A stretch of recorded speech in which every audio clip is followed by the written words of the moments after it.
This podcast is sponsored by nobody. Hey dudes, welcome to Splat from the Past, daily 80s themed horror sci-fi show where things can get totally radical.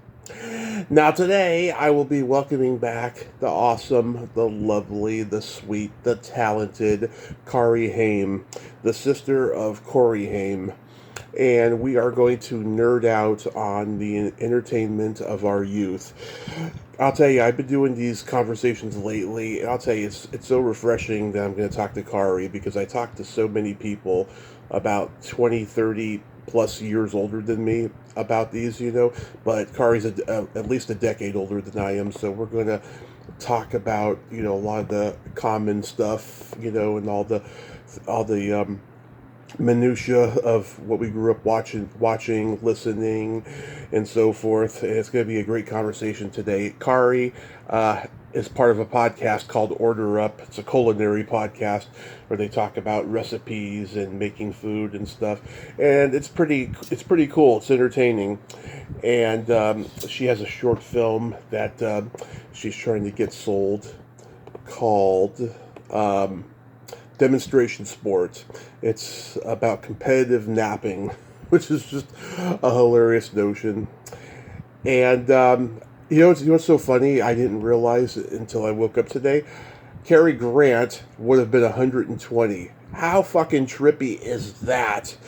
Oh my God, he died at 82 back in 1986. But yeah, he'd be 120 if he were alive today. So happy birthday, Cary Grant. So yeah, here is my new interview with Cari Haim.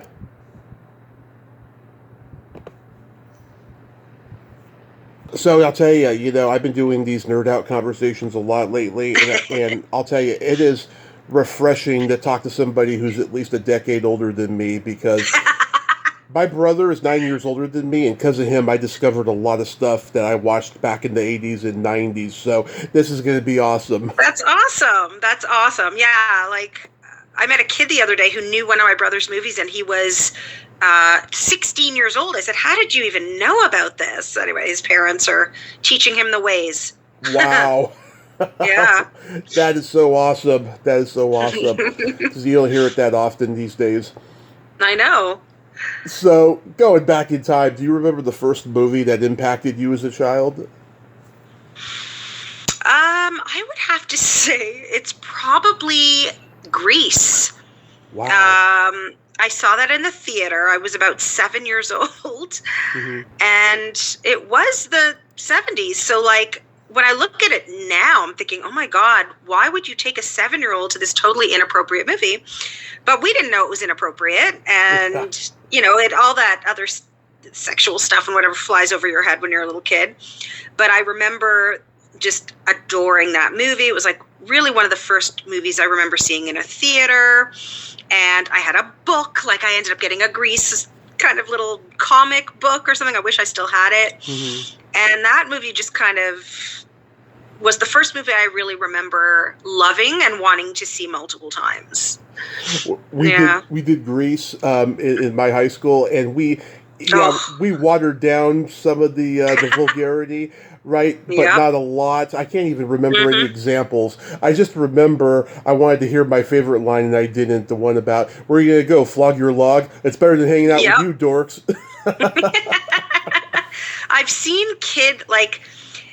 I've seen a couple of young people versions of Grease, and it's horrifying, like grade 6 or something.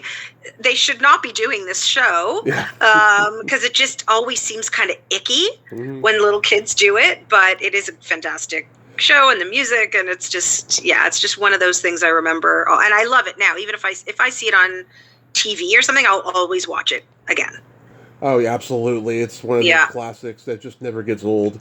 Mm-hmm. Just like, Back to the Future was, for me, the first movie that truly impacted me, because I'd been a movie watcher since, I was a year old.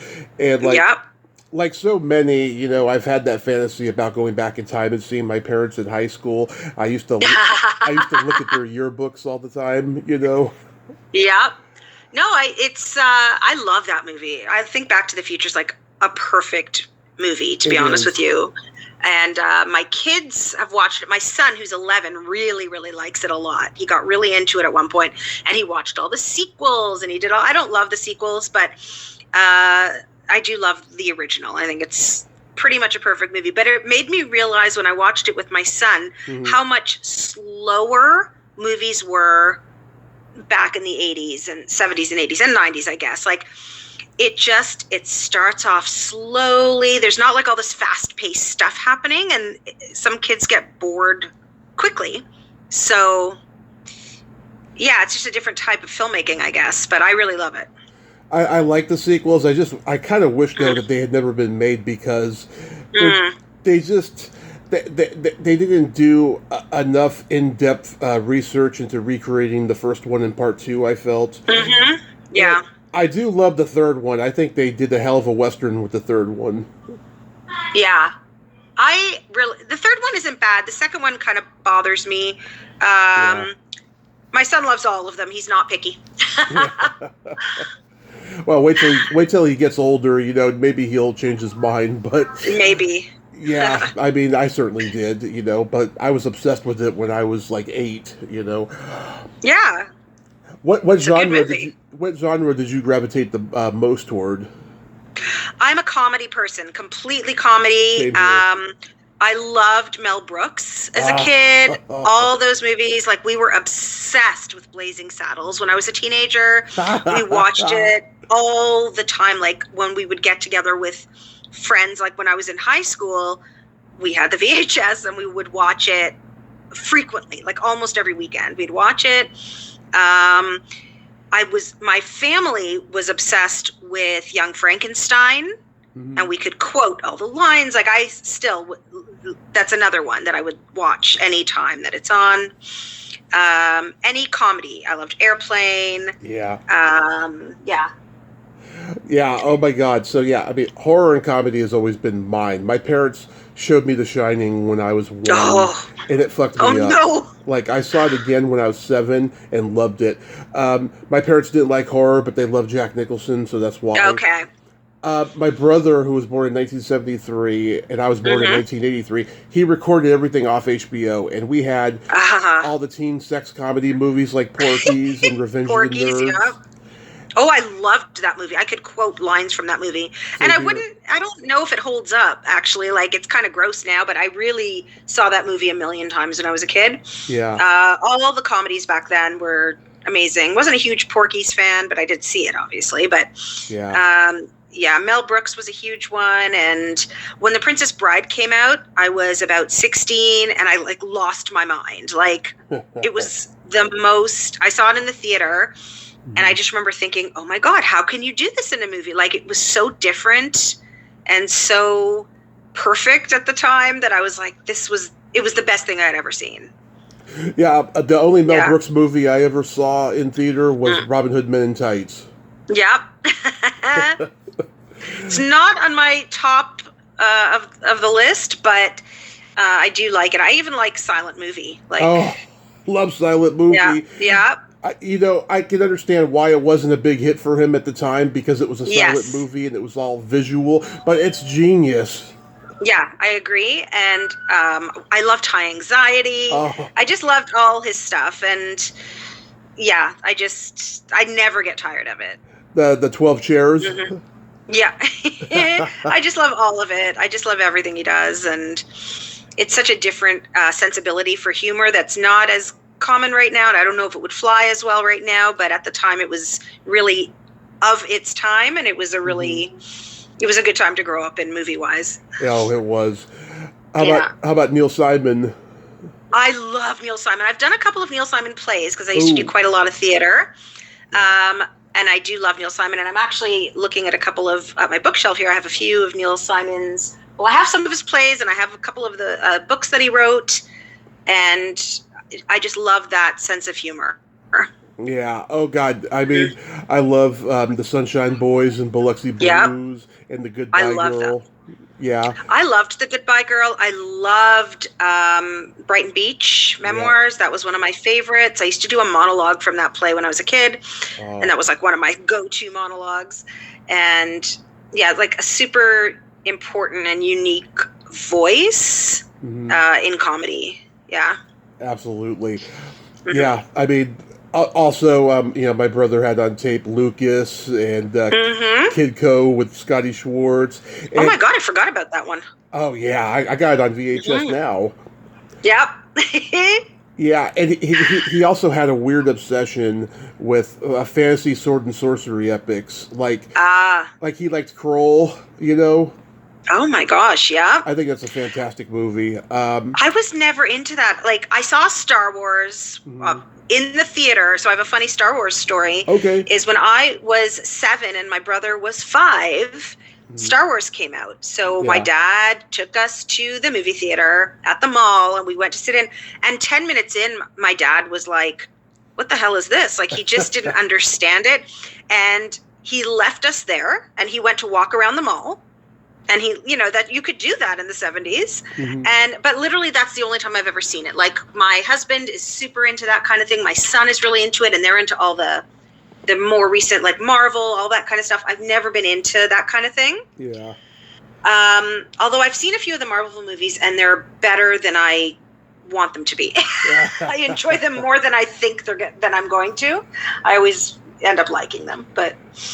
Yeah. How about, you didn't like The Never-Ending Story? I didn't love it. I'm not a huge fantasy person. I liked it, but it's not something that I would go back to necessarily. I loved Goonies, which is more adventure, I guess, than fantasy. I like things like that when kids are like, they have a mission and they have a job to do. I always loved things when kids were like in charge, doing their thing. And I always wanted, you want to be those kids, right? Oh, yeah. There was that. There was the Monster Squad. There was... Do you remember Ruskies? No, I don't remember that. I'm going to look that up. Oh, yeah. Peter Billingsley from A Christmas Story. And a couple other kids. They befriend this Russian immigrant, and they hide him from the government. And I think it takes place... Oh, God, what does it take place in the 60s? Is it a period piece? I can't remember. It's been a long time. But for some reason, I want to say it does. But it is so damn funny. I'm going to look that one up. I've actually don't remember even hearing about that one, but I'm going to look that up. That sounds fun. Yeah, it came out like 87, I think. Okay. Do you remember your first drive-in experience? I don't, but we used to go often. I don't remember my first drive-in experience. No, I know that we used to go in our pajamas to the drive-in. Parents would put us in the pajamas before, and they had this really crappy, broken down playground thing outside, like swings and whatever. So we'd go to the swings in your pajamas. You go to the swings, you do your thing. And it was in the days when the sound wasn't coming through the radio. The sound was coming through the little speaker box thing that you had to attach to your car, to your window. So, and then eventually we would just fall asleep. We took my son, my daughter was away at sleepover camp, but we took my son to see Thor or something. And it's now, all the sound comes through the radio, and it's a much, more sophisticated experience now, but it's still, you're sitting in the car. I mean, there's something about a drive-in though that's awesome. Oh, it's magical. I was 2 when my parents started taking me. They took me to see Weird Science and Rambo 2 the first time. Oh, I love Weird Science, yeah. Oh, of course, we all do. Yeah. I have a vague memory of it. And then they started taking me to, like, Ruthless People and Down and Out in Beverly Hills. Oh, my God, you're killing me. I remember all these movies, and I loved all of them. Star Trek 4, The Golden Child, Heartbreak Ridge. The Golden Child. Oh, my God. Light Another of Day. one. Remember Michael J. Fox and Joan Jett? Oh, my God. What was that other Michael J. Fox one? Oh, Secret of My Success or something like that? Yeah. Secret of My Success. Yeah, that was a good one, too. Yeah, but then it got to a point where they stopped taking me for about 3 years because I was either falling asleep in the back seat or I was knocking on windshields. Oh, no good. Yeah, definitely not the experience you want to have. No, but one of the last times they took me, my mom had to go to the snack bar and complain about something, and we were at the snack bar, and I saw this stand-up cardboard poster cookie ad of Charlie Chaplin, and that was the first time I ever saw Charlie Chaplin. And I said, "Mom, I want a cookie just like that man has." And she's like, "You don't get a cookie. I'm mad." Oh, too bad. Charlie Chaplin had a line of cookies? What is this? It was for some cookie company that doesn't exist anymore. I can't remember the name. Yeah, it was a cookie ad. Yeah, no, That's weird. they just made him like the mascot for it for Right. a short time. Yeah. Yep. That's funny. Did you watch any sitcoms in Canada growing up? Yeah, all the standards. So like Happy Days, Laverne and Shirley, The Love Boat, Fantasy Island used to scare the crap out of me. Yeah. So, and that came on right after The Love Boat. So I would sometimes watch like a couple of minutes, but I don't do well with scary things even to this day. Yeah. And then Facts of Life. I loved. It's funny, there's a channel here that just started playing all this retro stuff, and I actually turned on an episode of Silver Spoons the other day, which I had completely forgotten about, and now I can't get the theme song out of my head. So all those old shows, like, and the Donnie and Marie show, they had like this variety show. Oh, God. And I was obsessed with them. I really loved that show, the singing and the dancing, and it was, as they call it, appointment television, because if you missed it, you missed it, right? So literally Tuesday nights at 8:00 is Happy Days, and you have to sit there and watch it. And the whole family watches together because there was one TV. Yeah. Well, eventually my parents got one in their room, and that was like extra special if you wanted to watch a show in their room at night or something. Yeah. But those were there weren't too many options the way there are now. So you just watched Happy Days, that's what you watched. Yeah. We had 3 bedrooms and a dining room that eventually became a bedroom for my grandmother when she moved in. And in my early years, like from the time I was born until I was about 7, we had one TV in the house, and then suddenly every bedroom had a TV, because that's when the broken home thing starts to begin, because everybody doesn't want to watch everything together anymore. Everybody wants their own separate TV. It's so true, right? Like there's something about that whole thing about having to be in the same room together, because that's where the entertainment is. And especially when it was new, like I remember when my family got a VCR, I was 12. I came home from sleepover camp and found that my parents had bought a VCR, and it was like the most exciting thing on the planet. And then we would record stuff, and we would go to going to the video store was a whole event, Oh, yeah.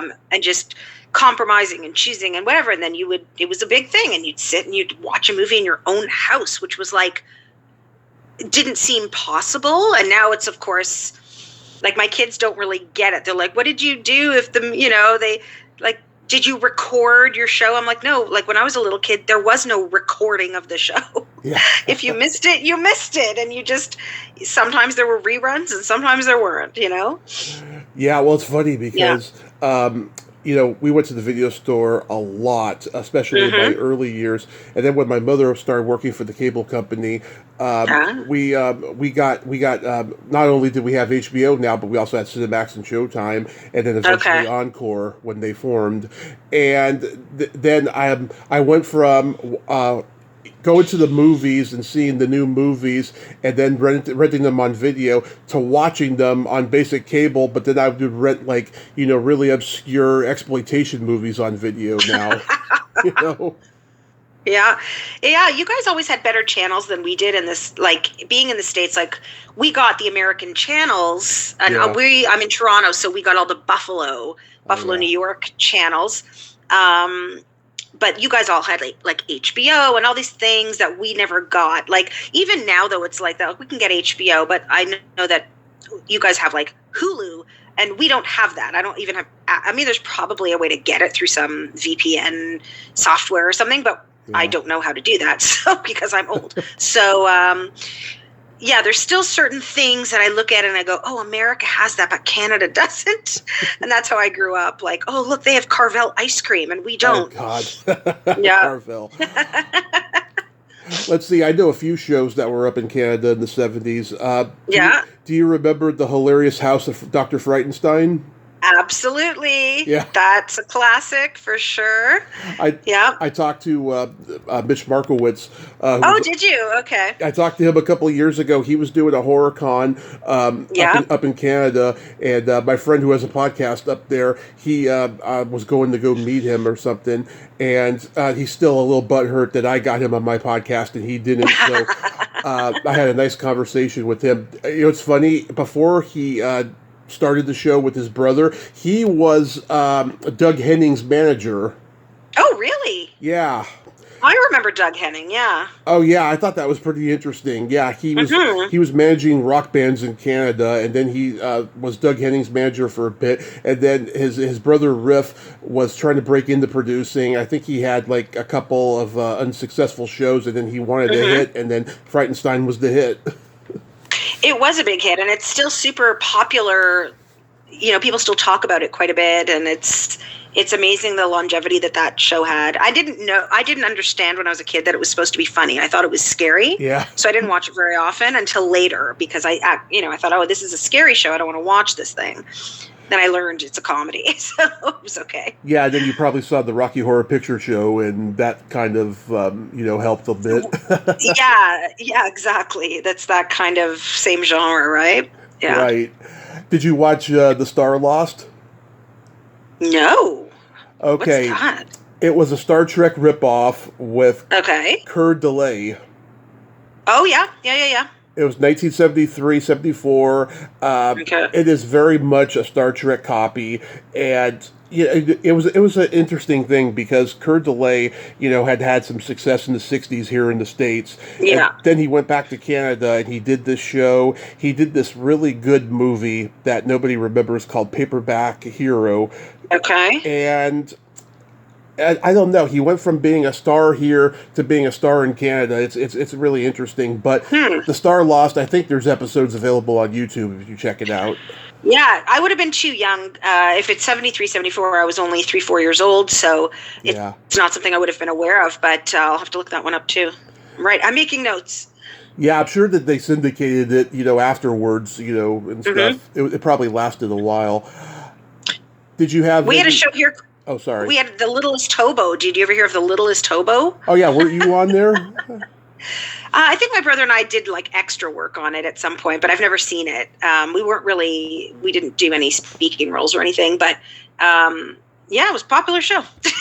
It was a random huge show. German Shepherd running around solving crime, Yeah, that and the Edison Twins, which your brother was on. Yes, yeah. I did love the Edison Twins, and the funny thing is I've recently been back in touch with both twins. I had a breakfast with Andrew, who played the boy, and I'm trying to get together with Marnie, who played the sister. Mm-hmm. Our schedules haven't really connected, but we've connected again recently, so that's been really, really nice to talk to them again. Oh, that's cool.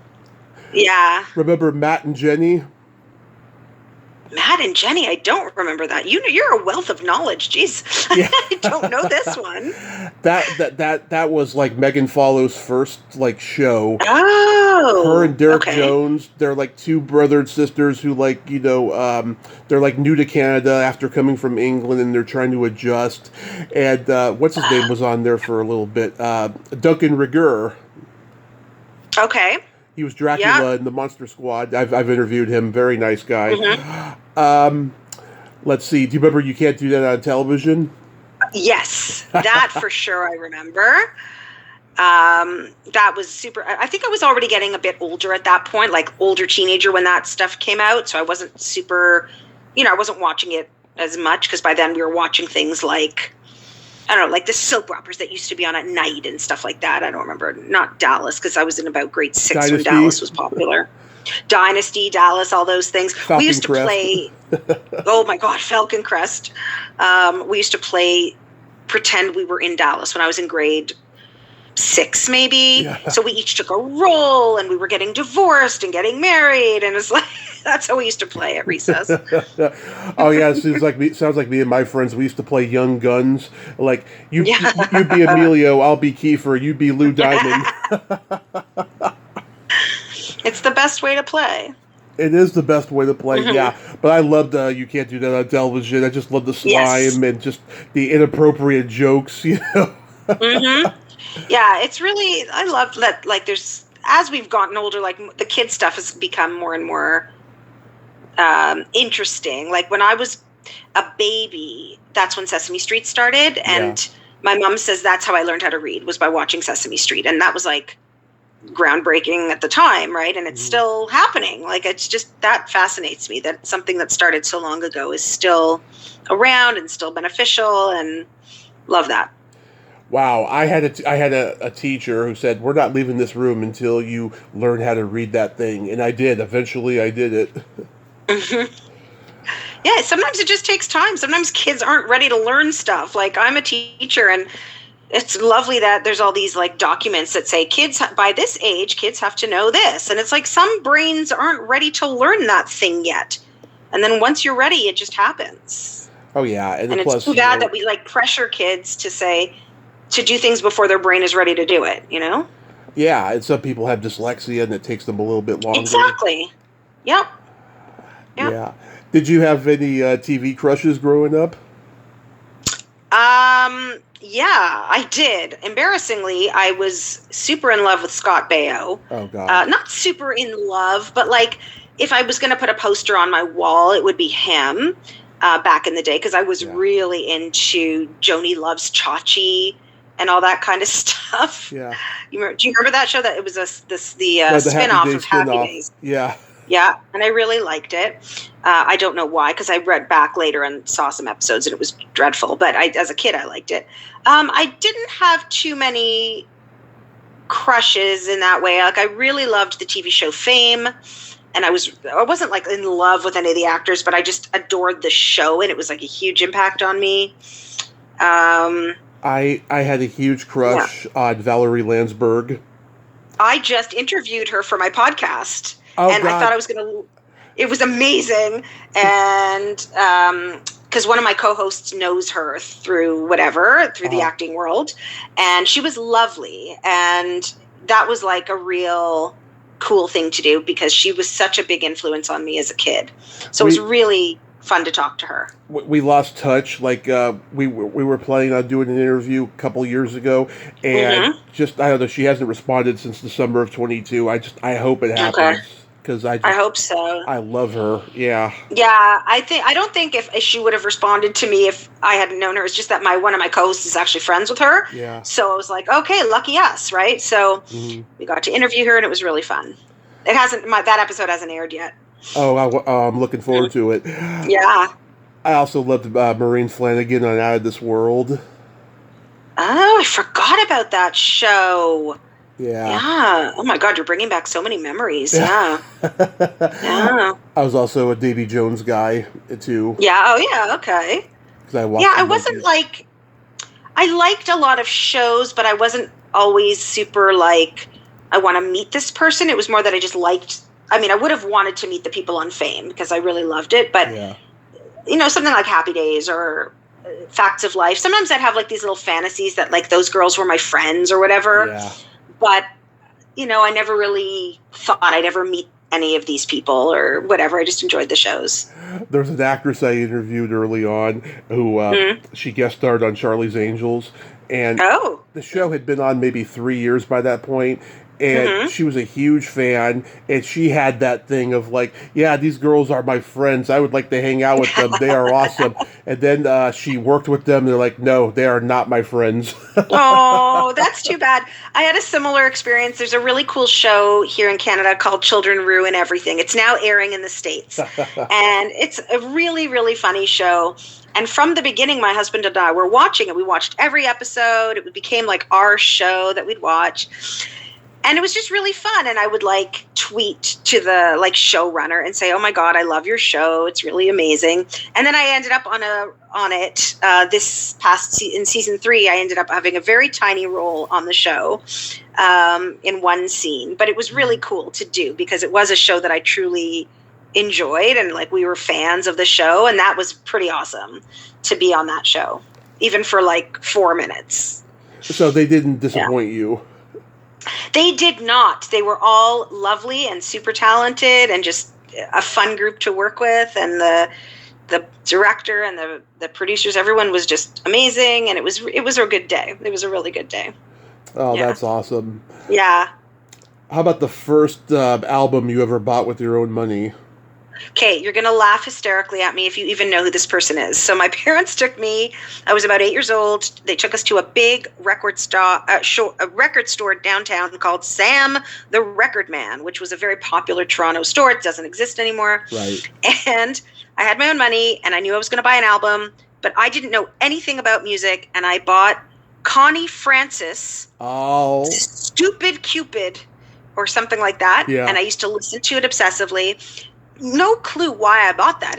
I bought it.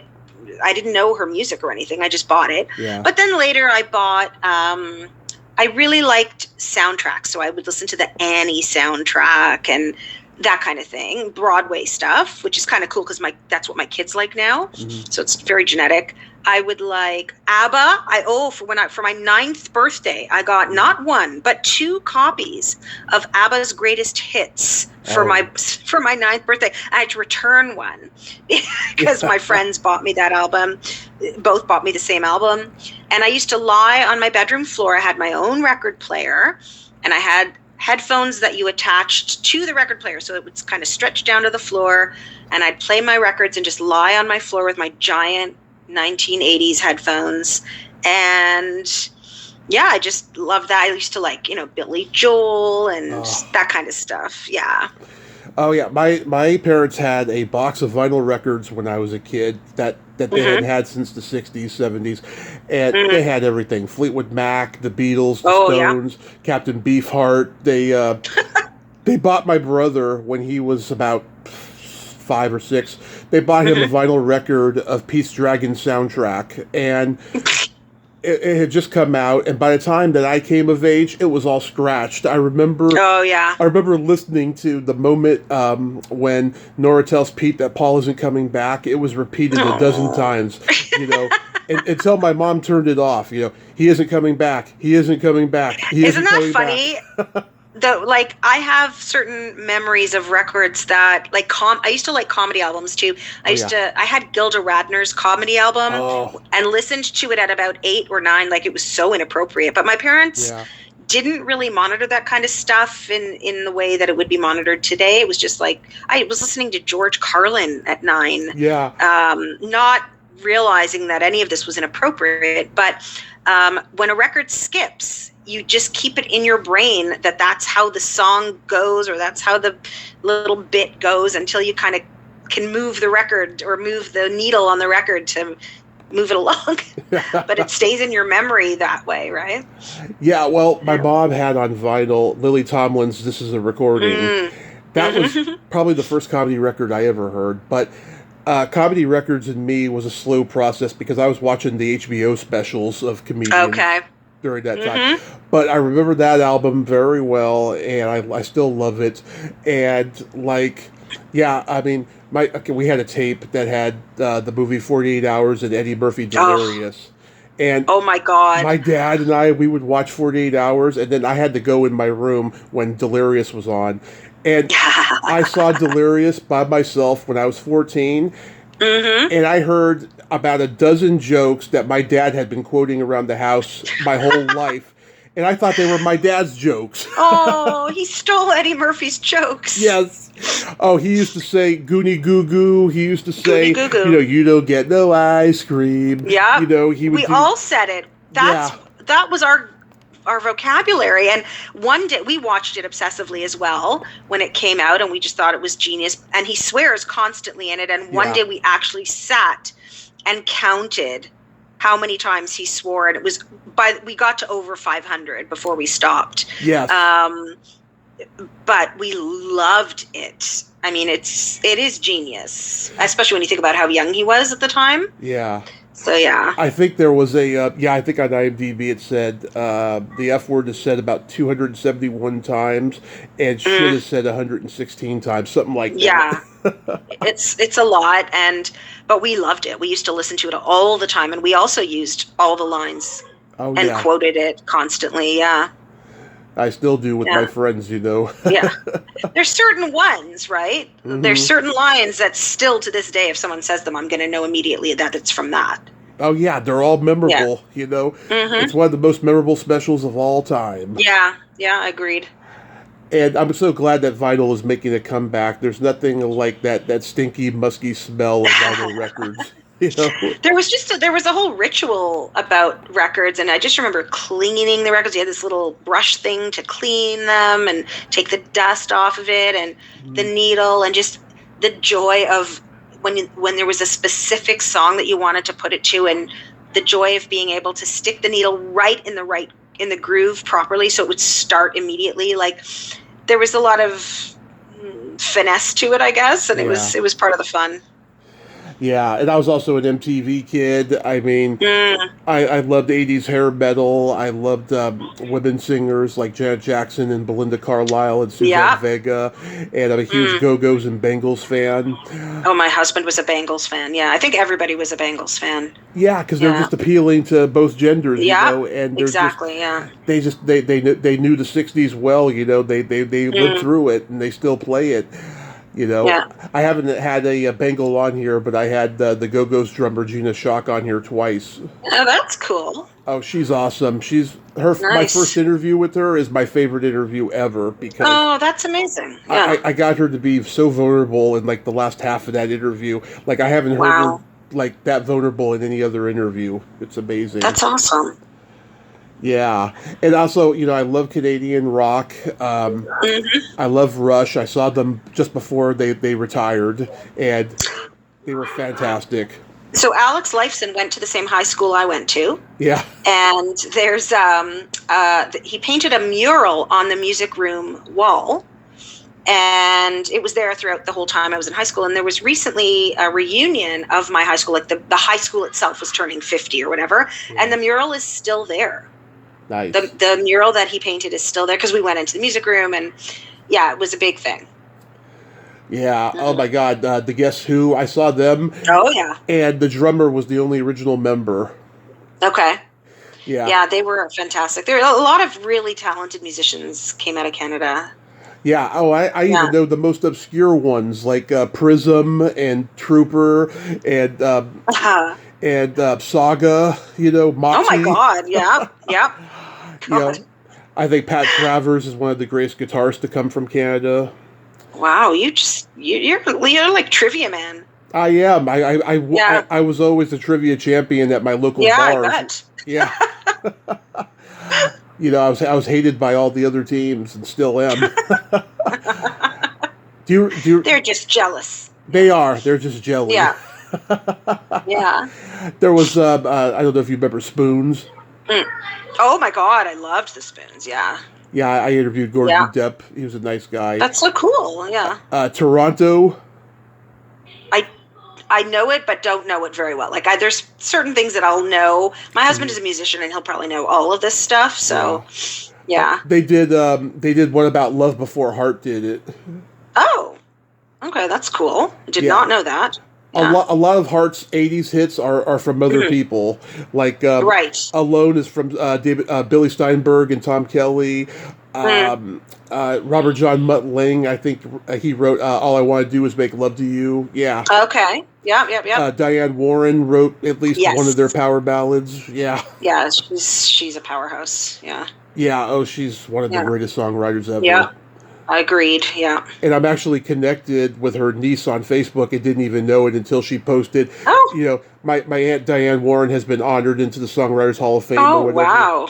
Yeah. That's so cool. Yeah. Yeah. So I've listened to your podcast, Order Up.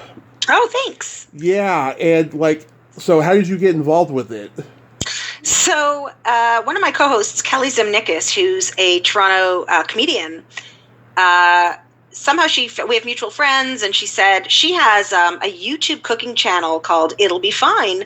Did I want to go be on her cooking channel? And I said, okay. So I went to her house. We made apple pie. It was really, really fun. She's awesome. Mm-hmm. And we were giggling while the pie was cooking about food and stuff. And she said to me, is a hamburger a sandwich? And I said, no. Like instantly I said, no. And then I was like, wait a minute. Why am I saying no? So we started giggling. Wouldn't it be funny if like someone was doing those old-fashioned word on the street interviews, just running up to people going, "Is a hamburger or sandwich?" Whatever. And then she said, "Oh my God, we should do a podcast about that." I said, "Yes, we should. Ha ha ha." Not realizing that she was being serious. And then she said, "Oh, we have another friend, Mary Kennedy, who's a Los Angeles comedian. And she's done quite a lot. She was on Shameless, and she's a really good actor." And Kelly said, "Let's invite Mary to be with us." And then Matt Ardill, who's another Toronto comedian. So all the four of us are going to do this thing. And I said, "How are we going to get 6 episodes about is a hamburger a sandwich?" Anyway, we're now recording season 6 or 7. So basically every season answers a different food question. So is a hamburger a sandwich? Is a cereal soup? Does pineapple belong on pizza? And so on. And we invite a guest and we ask them different food questions like, what food reminds you of your parents? What's the first thing you learned how to cook? Things like this, like nothing to do with their illustrious career. And then we ask the big question and we take a tally.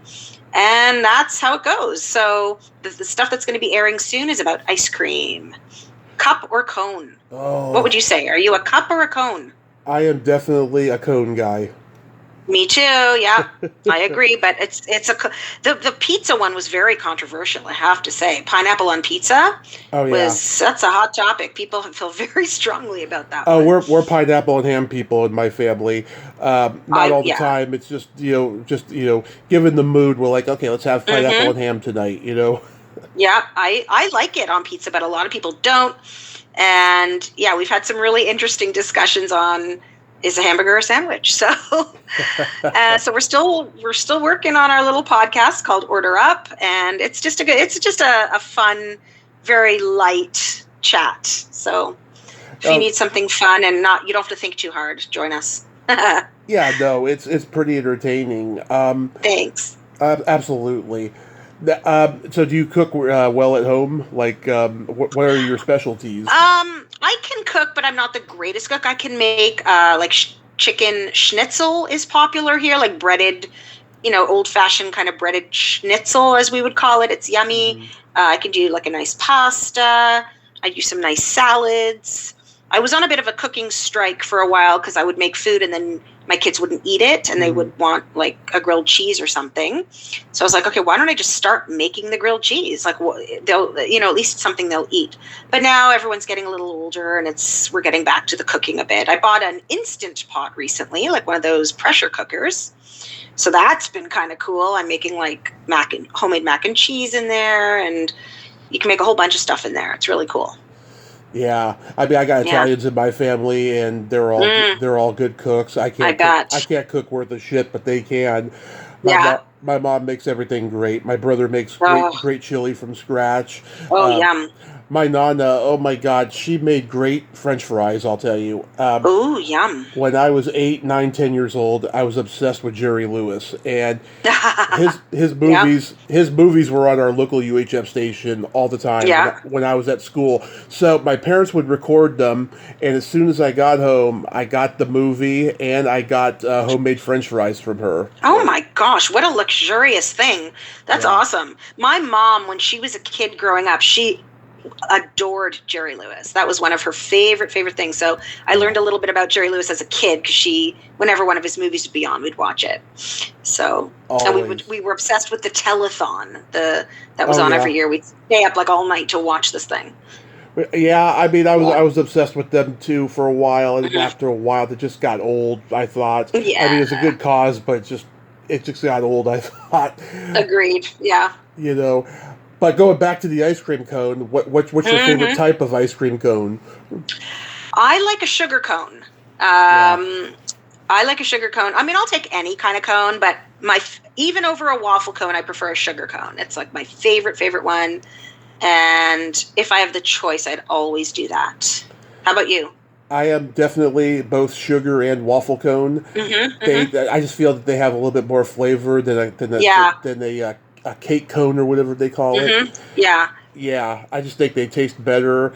And I used to love to get like a waffle cone at Baskin Robbins with soft serve vanilla.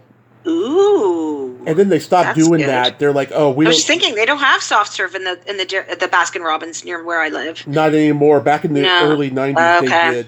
did. They stopped doing that. And Okay. yeah, it upsetted me to no end when they stopped doing that. But, I have type 2 diabetes now, so I can only have it once in a while, Yeah. Yeah. Yeah, you got to be careful. Yeah, it's not something I do super often, but in the summer, and I've bought from the grocery just the waffle bowls. Mm-hmm. I don't have them right now, but every now and again I buy them, and those are a big hit in the house because they taste like a sugar cone. Yeah. But it's kind of nice to put a bunch of stuff in there. Breyers used to have or Dryers actually. They used to have frozen yogurt that was like ice cream for years and years, and now they don't really have it that much anymore. Yeah, I love ice cream, but I don't. We have it, and I think we have some vanilla in the house right now. But I tend to buy it more like when we're having company, and like if we're having kids over or something, we'll do like an ice cream sundae bar kind of thing, where I'll just put out a bunch of toppings and the waffle bowls, and the kids will go to town. But the waffle bowl, yeah. Never really wanted one of those. I always thought that they were kind of cheesy. I like them. I know, but it's like, you can have the cone or you can have the bowl. Choose one, not mix them together. I know. That's what I love. You get to eat the bowl. When else do you get to do that? Well, I'll tell you, certain ice cream stands, they give you a spoon in the cone sometimes. You know what? That makes a lot of sense. Like we had one guest on our podcast who I think said both. Like they want the stuff in the cup with the spoon, but then they get them to put the cone on top. So that they can still eat the cone, but it's not the messiness of the cone, which I appreciated. Yeah. So how are things with your short film demonstration sport? So demonstration sport is actually, I just got some news recently, like in the past week or two, that demonstration sport has found a little home with the Real Women's Network. It's a streaming service. Yay. And yay, I'm so excited. And so demonstration sport is not there yet, but it's in the process of being uploaded to the Real Women's Network site. So you can either join to be a member there, and then you get unlimited access to all their films, or you can rent the films for like $1.99 or whatever the fee is. And there's lots of wonderful, wonderful films there. Some shorts, there's some series, there's some full-length features, there's a whole bunch of stuff.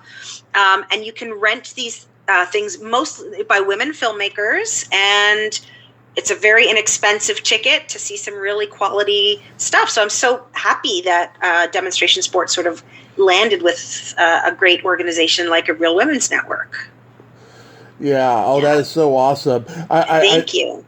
So what's the genesis of the story? Because it's about competitive napping. It's about competitive napping. It's a mockumentary.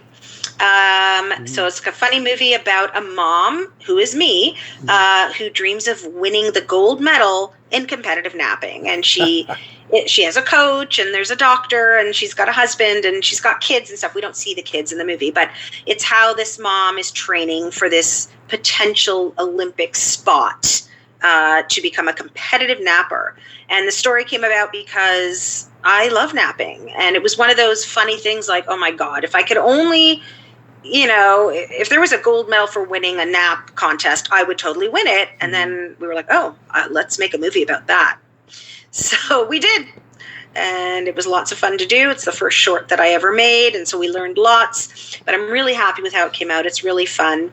Has a lovely cast. And yeah, I'm just excited that some more people are going to get a chance to see it on the Real Women's Network. That sounds so brilliant. Thanks. Did that come out of like a comedy workshop thing? Because that sounds like something you'd come up with in a comedy workshop. It does. It didn't actually. It just came out of my really strange brain. And we just, I wrote the script, and eventually we found a wonderful director, and some people to help us put it together, and it came together really beautifully, and I'm super proud of it. Awesome. Do you know when it's going to premiere? I don't. I'm hoping very soon. I've sent the Real Women's Network everything, and I'm hoping within the next couple of weeks it's up there. And yeah, it seems I just was on their website. Have a look at it, you guys, if you can, because there is a lot of really fun stuff, all genres. So you'll find something that you like there, and very inexpensive to rent certain things, and you just get something different. So that's kind of cool. Yeah, like Back to the Future, all genres. All genres, Back to the Future. How's your health doing? Oh, thanks for asking. Yeah. I'm doing well. So I had breast cancer, and this was maybe 2 years ago that I had my surgery and treatment and everything. I just went to see the doctor this week, and they were very pleased with everything. Okay. And I'm still ticking, so everything seems okay. So I'm very lucky. Oh, good. Yeah. I was worried about you because. Thanks. I appreciate that. Thank you. Yeah. No, it was really not any fun. No. But I got through it, and it sucked. And that's what I said from the beginning. I said, this is going to suck, but we're going to do it, and we're going to get through it. And we did. There were days when I was doubtful, but we managed, and we came out the other side of it. So we're lucky. Yeah, I watch Nicole Eggert's podcast, and she just announced that she has breast cancer.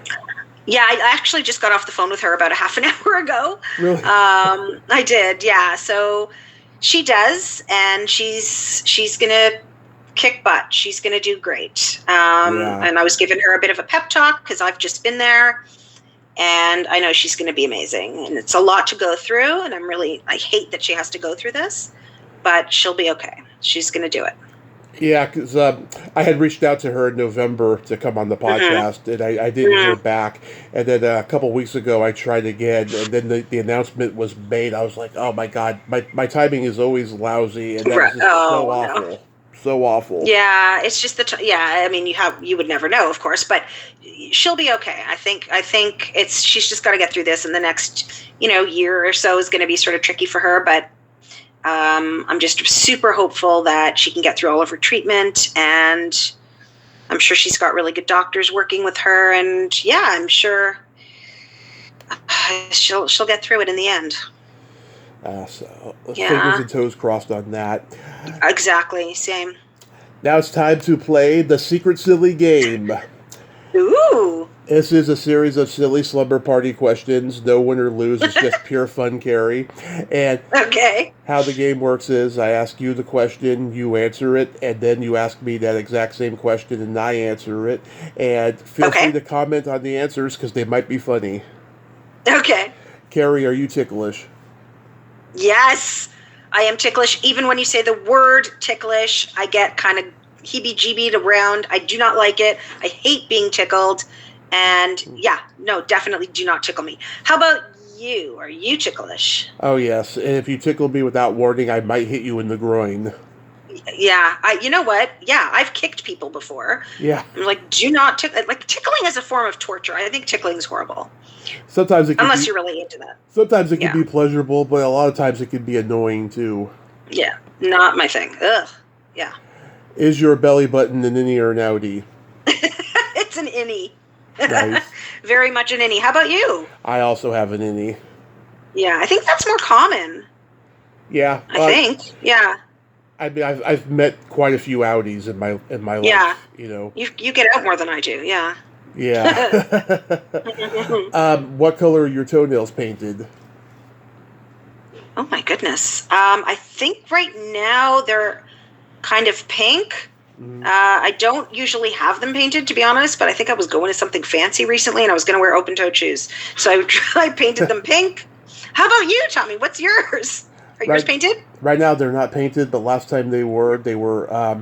I had two different colors, or two different types of polish back in December. For Christmas, I had red, green, and white for Christmas. Oh, fun. And then for New Year's, for about a week and a half, I had gold with sparkles.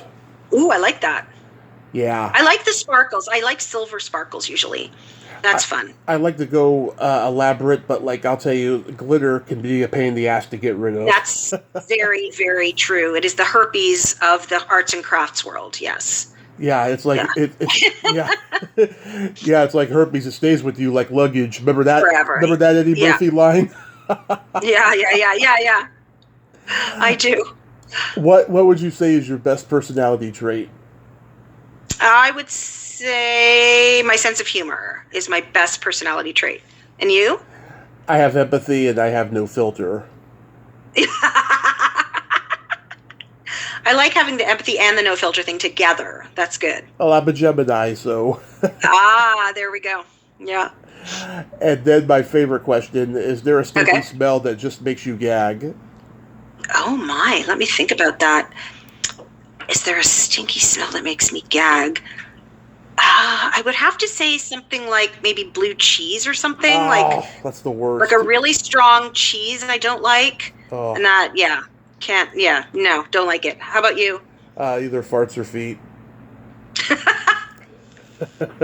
Either of those, yeah. No, I'm okay with that, actually, but just the cheesy kind of smells I don't like.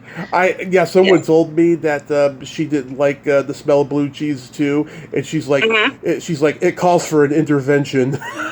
Yeah, I'm not a huge fan of cheese. I know cheese is like a super hot topic and people love cheese or hate cheese or whatever. I don't love it, but there are certain, and I'll eat some of it, but certain kinds I just like, how are you eating this thing? But people love it, so let them enjoy. But yeah, I just don't get it. Yeah, like Stilton or yeah, it's just I don't like any of it, but people love cheese, so I will just let them enjoy it, and I'll sit quietly in the corner and eat my plain cracker.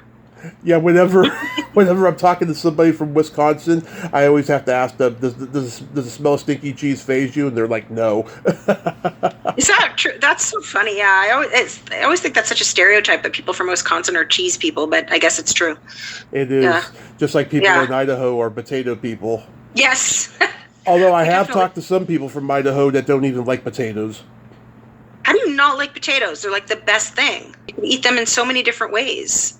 I have no idea.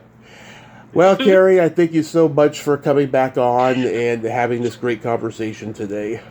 Well, thank you for having me. It was a pleasure chatting with you again, and I hope all is going well with your channel and your life, and I so appreciate you inviting me back on, so thank you. Yes, everything is going fantastic, and it's only going to get better, and it's going to get only better for you, too, because I support you, and... Oh, I appreciate it. Yes, and I appreciate you, and you have yourself a great year, a great rest of your day, and be safe.